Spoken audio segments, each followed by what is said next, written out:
Welcome to part 3 of this week's ELA lesson. What I'm going to be doing is reading the next section of this same chapter. We're going to go over some text features. There are pictures with captions on here. It's a pretty short section. And then the last part, I'm going to go over the lesson summary and give you your writing assignment for the week.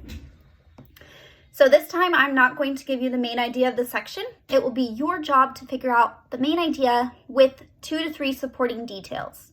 So what is this section mostly about and how do you know? Where in the text does it show that? Again, this section is pretty short, so just really listen for what it's mostly telling you and where we can get those supporting details. So this section is called Providing State Services.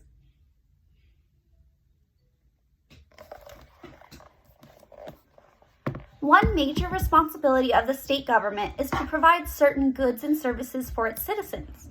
For example, Washington provides textbooks to the state schools. Services are provided by public servants.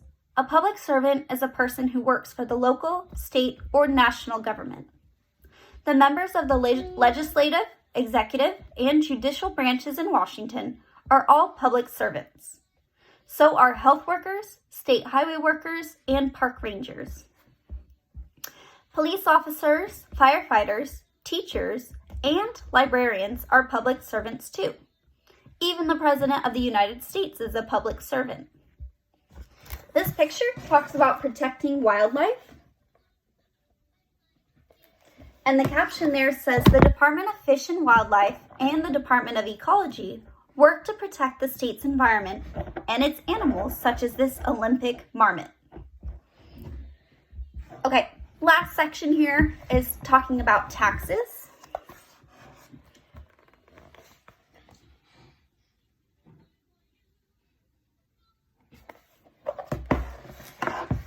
To pay for these goods and services, the state government collects taxes.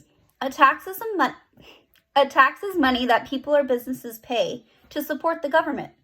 In Washington, the retail sales tax is the main source of income for the state. Each time you buy a book or a t-shirt, you pay this sales tax. Citizens also pay a tax on property that they own, such as houses. So that was this section. Again, it was pretty short.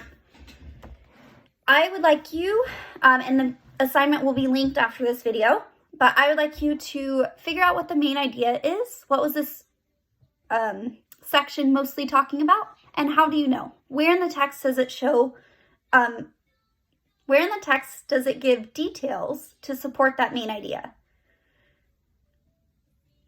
Listen for part 4. That will have the lesson summary and your next writing assignment attached to that.